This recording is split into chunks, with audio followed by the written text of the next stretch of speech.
In this video, I want to go over a trading strategy or a tool that we could add to any price and volume analysis strategy that will not only help us take high quality trading setups, but also it will help us stay in positions that maybe was once a small gain.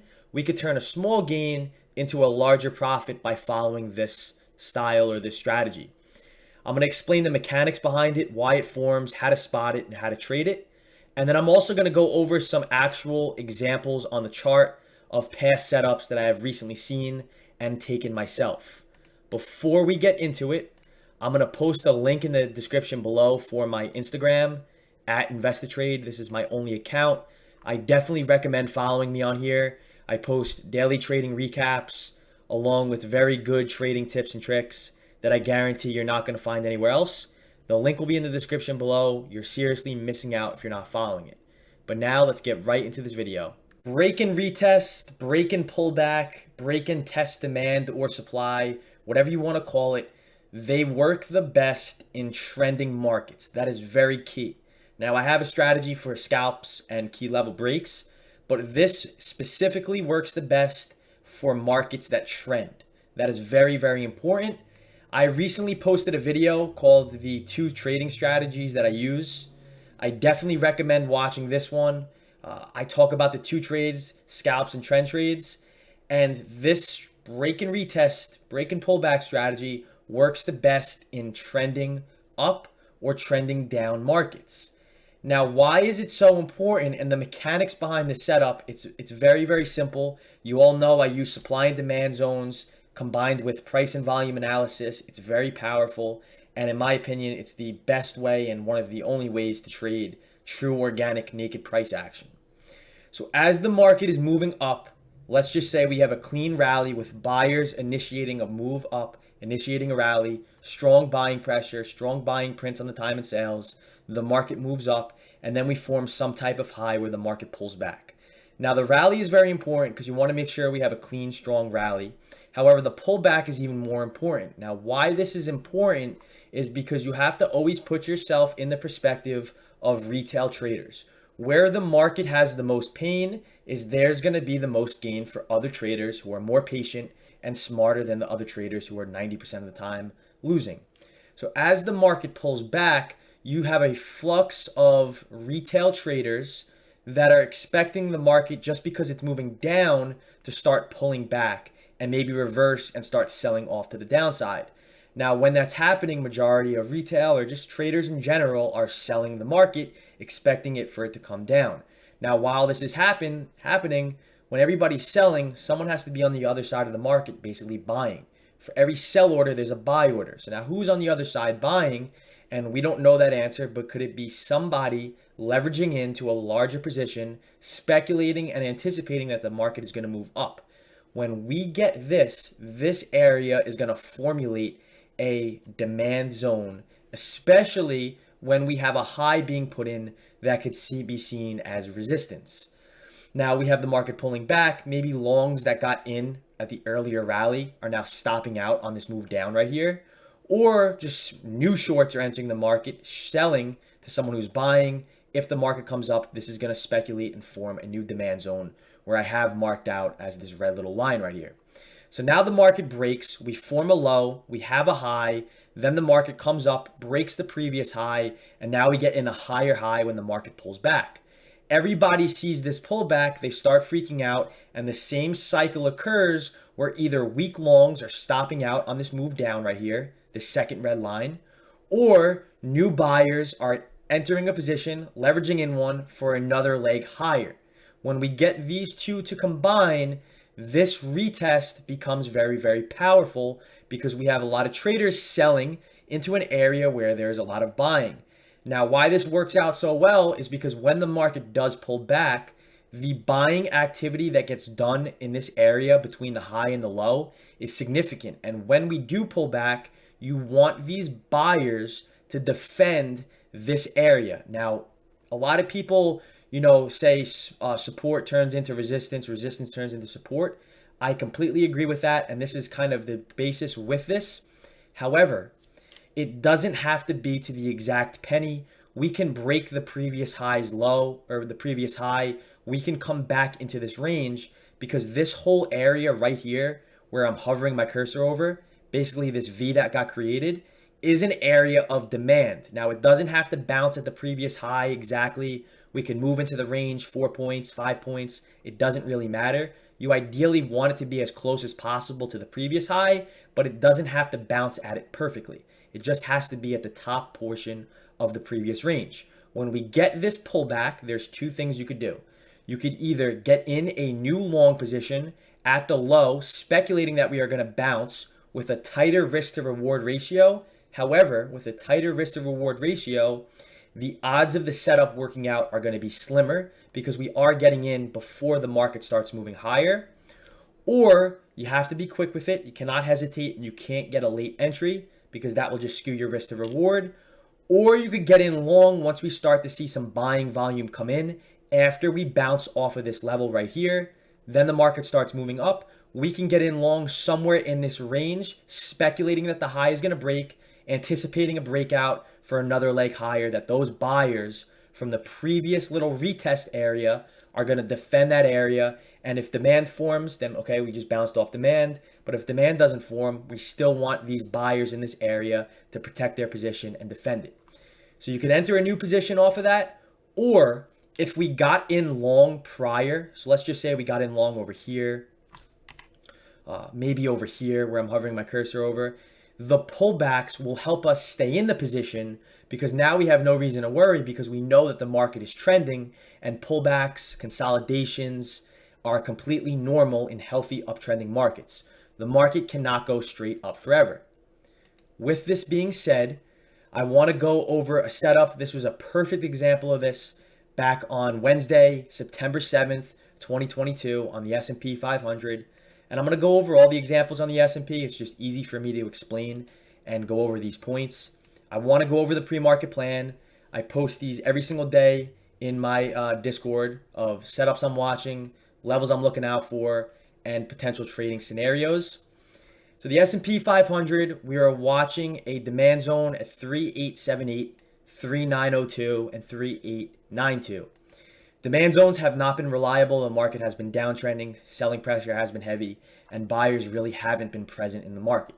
So when we see a type of reaction like this and we start seeing buyers coming into the market, I have a saying that when we get a different reaction, we're going to get a different result. Something that's unusual, out of the ordinary, or something that we haven't seen in a while. When we see that, we get a different reaction, then it's likely there's higher odds. Remember, nothing is certain 100% of the time, but there's higher odds of something working in our favor.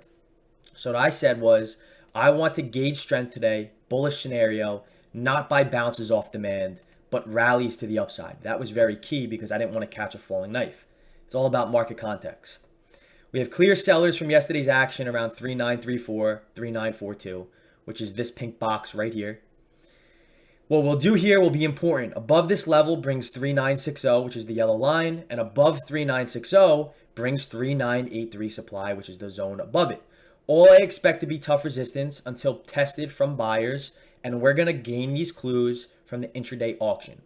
That's very key because this type of setup, going back to the slides here, is only developed really through an intraday auction with development that we did not have prior, but we get the development from intraday action from the auction between buyers and sellers. So with this being said, the market opened up and I actually took a losing trade, speculating that the market was going to break out because in the intraday commentary tab, this is where I update my thoughts. I was watching basically this break and retest of this little area right here, that as long as we could hold 3918 and 3913, I'm going to be playing long for a scalp into 39 and 34. This is what I basically, I post my updates throughout the day with new action that I'm seeing. So the market pulled back into this and I saw this little lower wick, buying pressure coming into the market. And I got long, speculating that we were going to bounce, break out of this, and I was going to target the supply zone above. However, that didn't happen. We pulled back and I stopped out of this position and then the market consolidated. However, I will say, I stopped out of this position in the right area, but the market still held this area right here. Remember what I said, it doesn't have to bounce off it perfectly. We don't have to bounce to the exact penny, exact tick. we have to give the market a little wiggle room. That's something a lot of traders don't do. So then we pulled back, and then the market started coming up. We consolidated.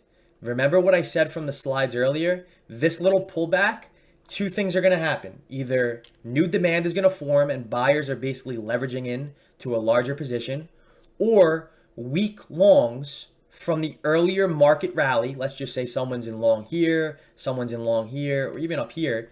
The market, they're going to see it pull back, exactly what I did. They're going to stop out of their position. Their sell order is providing liquidity for a buyer to step into the market and fill a bid. So while this happens, either new demand is forming or buyers are basically leveraging into a new position. Then the market starts coming up, and I took the market long off of the same analysis above 3925. In fact, in the Discord again, just to go over my levels, I said I'm watching the 3925 level on ES SPY. If we could get above this, I'm going to be watching for longs again.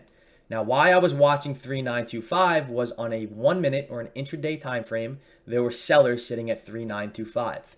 In fact, I'm going to mark this level because it's a very important level in the next setup. So I'm going to do sellers, and I'm going to make it a purple line. So then the market starts coming up, and I got long when we broke this downtrend above the 329 or 3925 seller zone. It's just looking to capitalize on a quick little 10-point market rally for a scalp into supply. Quick 10 points on the S&P 500, simple trade. The market comes up, I sell 95% of my position inside of the supply zone, then we pull back. And remember what I said earlier. I mean, this chart looks identical to this. The market makes a move higher. We pull back, we come back up, break the high or break the resistance or break those sellers. We come up, break that. I got long on that break, speculating that supply was going to trigger. Then we pull back and hold this area here for another leg higher. We can get long on this little retest area, as I just mentioned before, speculating that another leg higher is going to come. Going back to ThinkorSwim now, pull this up again. The market pulls back, move my face. We retest this area of sellers. We hold it, we defend it, we bounce off this level. Buyers defend that area. This could have gave us another good opportunity, maybe if we didn't have supply here, right? To take the market long, speculating that we're going to rally and maybe tag the 3960 resistance. With this in mind, this retest provided another nice little long opportunity, broke out above it, retested it for another leg higher. Now, we have another high in this area right here. Same exact thing what I just mentioned earlier. The market comes up, we pull back, we stop out weak longs. When I see this buying pressure like this right here, and then the market starts moving up with an upper wick, I know there's a bunch of trapped buyers near here at the high. What that means is there's a lot of late longs that had FOMO, that got in at the high, that are trapped at the high. So when the market pulls back, they're going to stop out of their position. In trending markets, the market is going to continue to make higher highs and make higher lows. We broke above this previous little high, and look what happens here. Market pulls back, we hold this area. Maybe you took the market long here, you stopped out below this low. That would have been a valid trade that, just did not work out. Nothing's magic. Nothing's going to work out 100% of the time. But we hold this little range right here. Market pulls back into it. We come out of it. Strong market buying volume out of that. And then we hit the support, which now turned into resistance.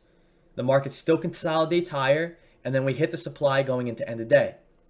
Now, we could say the same thing, not only about this area, the market breaking and retesting it. We could also say the same thing about, this little area on a micro time frame. So I recommend using it on maybe 1 minute charts, 5 minute charts, maybe 15-minute charts. But this is how I would trade it, especially trending markets based off of an intraday auction. As you can see here, that high was broken, then we consolidate, maybe we flag out. So that's why market like flags and wedges are very crucial, because the consolidation period is an area that liquidity is being grabbed. The market's finding value, we're consolidating, and maybe one trader, multiple traders are building up for a larger position, speculating that the market's going to move up or move down, depending if we're talking about supply or demand. So not only is this support resistance, but this is also confluent with supply and demand. When we combine the two, those two terms, supply and demand and support and resistance, are different. I will make that note. But when we combine the two, it's very powerful to add to any price and volume analysis strategy. Same thing now occurs to the downside. We have a flux of sellers coming into the market, a bunch of sell orders. Then the market puts in a low after we start moving up and bounce.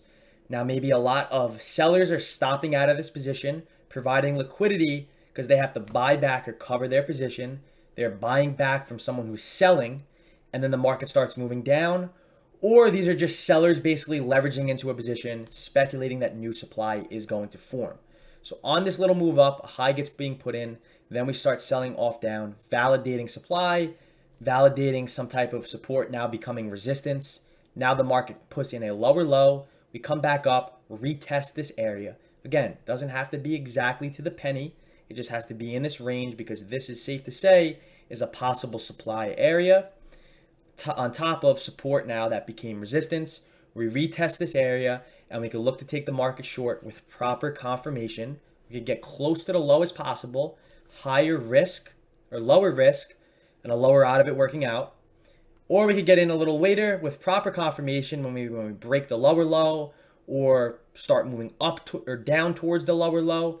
Now our risk will be a little bit higher, but the odds of it working out are going to be higher. And now it's just basically like a stair step down, stair step up as we retest the level, especially in downtrending markets. The next setup works well in non-trending markets, basically where we're scalping a key level of support, key level of resistance, maybe a break below supply or below demand, above supply, something of that nature that was there before the market traded at it. Basically a key level that we know if we break it, we're going to get continuation to the downside, or if we break above it, we're going to get continuation to the upside. So here, this level, this yellow line, let's just act like this is a key level of support that if we break it, we have tons of room down. Now, what happens is a lot of majority of retail traders, you got to put yourself in the perspective of smart money. A lot of traders, what they'll do, and maybe this works 40% of the time, 50% of the time, whatever, is they'll automatically get short on a break below a key level of support just because we broke below the level, right? This might work out. It does work out some of the times. But since it's something that majority of traders do, think of where there's going to be the most pain. If majority of retail are getting short right here, where the most pain is going to be the most gain. The market is going to do whatever to try to grab liquidity, stop these shorts out before continuing in that direction. How many times have you got in a short position or a long position? The market moves against you, you stop out of that position, and then eventually it starts working in your favor, and you could have made money if you didn't stop out. That's called grabbing your liquidity, finding where you're stopping out at, and then reversing the market at that point because now the opposite side of the market has got filled their position. So a lot of traders are looking to get short just because we break below a support level. The market then rallies. And what happens here is they stop out of this position on the first sight of green. As the market's moving up, they're freaking out. I'm down $500. I don't want to lose more. Let me get out of this position. Let me get out of this pain that I'm experiencing because I don't want to lose more money. They get out of the position, then the market starts working in their favor. This isn't the sole basis to this example of how it works out. This also is just support becoming resistance or a level that, sellers or buyers were once at. Now that the market is flipped, you want it to flip sides and now act as resistance if we are below it. So basically we broke below support. A lot of traders are stopping out. Let's just say they're providing liquidity. Now this key level acts as resistance. What we could do now as a smart retail trader is maybe not get short on the breakout, wait for a retest. Sometimes the market doesn't retest and it never gives us an opportunity to enter. But if that's our edge, we have to wait for that to become present. We'll miss setups. We'll have FOMO, but we got to get out of our own head. Maybe our strategy is only getting short on retests. In this example, we retested it. Sellers emerged. Maybe we could get short when we start moving lower, stop loss above the low, and target down, somewhere near demand. A perfect example of this, another plan from last week was on the S&P again. It's my favorite instrument to trade. We had a bullish and we had a bearish scenario. And at the open, zoom in a little bit here. Let me actually move my face. At the open, I said I cannot be too bullish as we do have supply at 3996 and resistance at 4018. The bullish plan was if we could get above this, I'm going to be looking to take the market long. So in this scenario, we consolidated, we flagged here, right? If we broke above this resistance, I'm hovering over right here, and retested it in 4018, acted as support now, that would have been a perfect break and retest opportunity to get long. However, we failed, we double topped, I could not get long inside of this area, and then the market pulled back. The scenario number 2, which was the bearish one, is if we rejected supply and then break below 3960, I could see the market selling off into 3933 demand. So below 3960, which is actually that yellow line that you saw in the first example, this was support, which actually turned into resistance on another example. So this is a perfect example of that. Break below 3960, we're going to see the market sell off into 3933 demand. The market came down, and this is an extended market move. If you're basically selling just because we break below this level after a 70-point market sell-off, you're chasing at this point. In the Discord with Trade members, I always say I need to see some type of consolidation, a pullback, a relief bounce, because this will give me new structure and this will develop an area that I could define my risk off of. So if we're getting short right here, maybe this little green candle right here, if we're oversized and we don't have a proper plan, for some traders, this will stop them out because they'll freak out with the sign of green on the chart. Perfect example is we broke below 3960. This acted as resistance once we are below. As you can see, we came into it. We failed. Does not have to hit it exactly to the penny. Then we failed. Then the market started moving lower with increasing selling pressure. We can maybe get short now near the high. But like I said earlier, that's lower risk, but a lower out of it working out. Or we could wait for maybe the low to break, higher risk, but a higher out of it working out. Let's just say we got short at this oval. We could take it short, wait for 393 demand to hit, and we would have had a solid little scalp opportunity.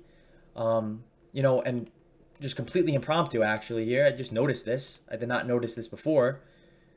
Look at this little high right here. Acted as resistance perfectly from this little area right here. Pulled back into it. No reason to freak out. Maybe we can move our stop loss now above this area. So not only will it help us get into positions, it'll also help us manage a position that we could hold a winner longer, as long as we are retesting that area and buyers and sellers are basically giving us clues about the market auction. We hit demand perfectly and it worked out very well. Now, another good example of this could have been, a break and retest on a micro scalping opportunity, scenario. In this example, the market pulled back into this area. I believe we had demand. Let me zoom out here. I believe we had demand in this area at 3896. So essentially the market bounced off demand. Let's just say we didn't get long off of this move higher. Micro scalping an opportunity is, reading the tape or something of that nature. We could see this on smaller time frames, but essentially, let me get the drawing tools. The market consolidated in this little area right here, right? We had a consolidation, the market dropped. We get consolidation where value is being built as the market's moving lower. Buyers and sellers are agreeing on price, and then the market moves out of that balanced range. If you've seen my past videos, I just like saying the market breaks out of balance. You want to see it come back, retest that balance, and then start moving higher. In this example, we broke out of the balance, new demand formed, we pulled back into it on a micro time frame level. This is a scalping opportunity. Pulled back into this. Buying volume came in after that, could have confirmed the trade, and then the market moved higher out of that level, and you had a clean little rally, on your hands just off of that. And you can see this on the chart by this little consolidation area right here, and this little pullback into it and bounce and rally. So it's a very useful tool to add to your style. Price and volume is all you need.